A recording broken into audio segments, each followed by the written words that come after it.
been playing in the NWSA, excuse me, which is the nationwide league that we have here in the United States. I've been playing in that league for over 20 years. I've served as the past president of the league. And so this is kind of one of my ways I like giving back and spreading more knowledge about the game.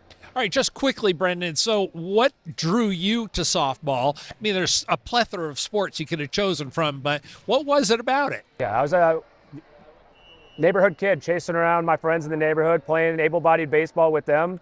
As I grew older, that became a little bit more of a challenge, but my passion for the sport didn't change, right? So I tell people all the time is if I were to tell you it's the bottom of the ninth inning, there's 2 outs, you're stepping into the batter's box, and you close your eyes and you envision that, probably nowhere in there did you look down and see yourself in a chair or that you're walking. It's about the game. It's about the passion that you have for the game. That's always been inside, so I just needed to find that outlet. So you have a really unique situation here in Minneapolis. You actually have a field that was designed and built around wheelchair softball. Tell us about that. Yeah, we've had the fortunate past relationship with the Minnesota Twins. We were able to receive a Pepsi grant in the early 2000s, which led to the building of our field up in Champlin. It's over at Todd Anderson Field, just in part of the Northwoods Park complex. What I would like to tell people is if you imagine a baseball diamond, just cover it with a tennis court material, right? And so now it's paved. And so that now makes it a wheelchair softball field. And it's just off of a regular baseball diamond that kids play off of. So it's kind of unique atmosphere where we'll be playing on Tuesday nights. And a lot of those kids and families are cycling through and seeing wheelchair sports for the first time as well. What are the parameters of a wheelchair softball field? Still 60 around the bases? 50-50 to the bases. And a lot of time in the field, we have in Brooklyn Park, I believe it's about 140 to the corners and 160 to the over center. There are gentlemen that hit it out, quite a few actually. And so that's quite the impressive feat from sitting down in a chair for sure. Oh, undoubtedly. And before we get on to talking a little bit more about some of the game, I'm just curious. Are there stats? Do you guys have a Babe Ruth? Do you have some guy who's hit, more than 100 home runs that you know about? Yeah, so I think one of the more decorated hitters is probably one of the more recent guys that we've had. He lives in Nebraska. His name's Brent Rasmussen. Pretty much if you pitch that guy, it's gonna be a mistake. So you know what I mean? It's one of those things that's a respect factor when we walk him at times. He's probably the best hitter I've seen. There's been other names here. The reason why our field is named Todd Anderson is because from past players that I've heard, he played before me. He was one of the first people to hit it over the fence as well. But Brent kind of took it to a new level and kind of became that Babe Ruth of the league. Yeah, that's amazing. Have you seen anything in the neighborhood of 250 feet? Man, that's a good question. It would have probably come from Brent at some point. He's launched a couple, even when we've been over in Japan a couple times. If it's come from anybody, it's come from him. Any special rules that are surrounding the game of wheelchair softball, or is it pretty well, identically set up to able-bodied? It's pretty much identically set up. We start with a 1-1 count, balls and strikes, that different thing. I think the big difference is there's a classification system. We play with 28.5 points on the field at all given time. We have 10 positions, so you have 4 outfielders in addition to all the regular infield positions. I think one of the more unique things about wheelchair softball is it's one of the more inclusive sports that we have on the wheelchair sports spectrum. I say that because every single starting lineup must include a quadriplegic. So you're not really going to find those same athletes playing wheelchair basketball, but they're going to have that same capability out here in wheelchair softball.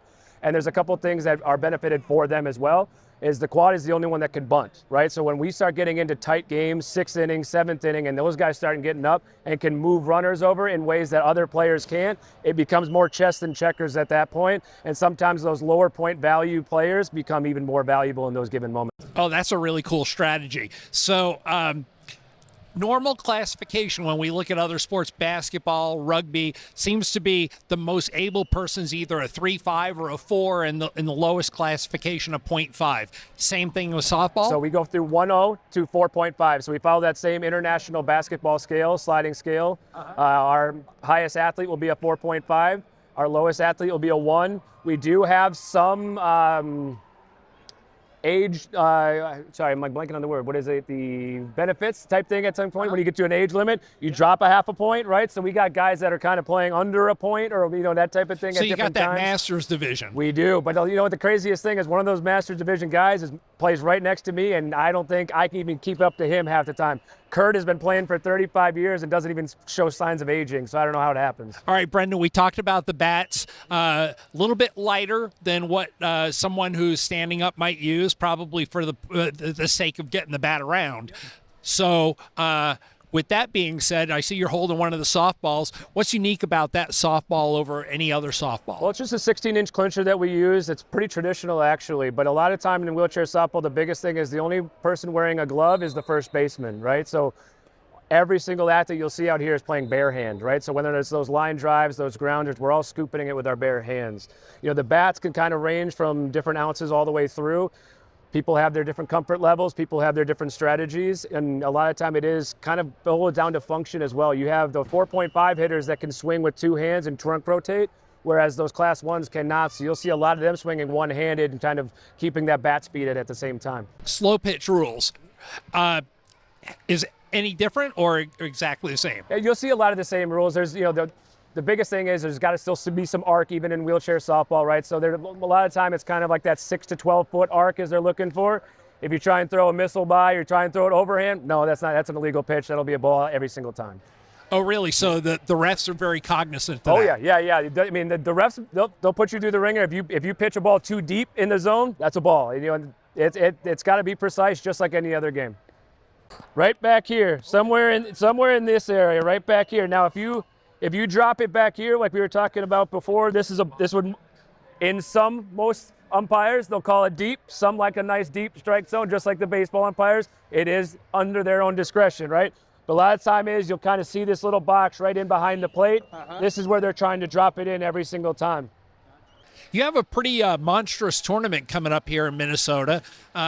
What's it going to be like? How many teams are coming, and what's your expectations? Yeah, we currently have 19 teams registered for the Wheelchair Softball World Series. We're going to be hosting it on August 14th through the 16th over at the Mall of America on the North Lot by IKEA.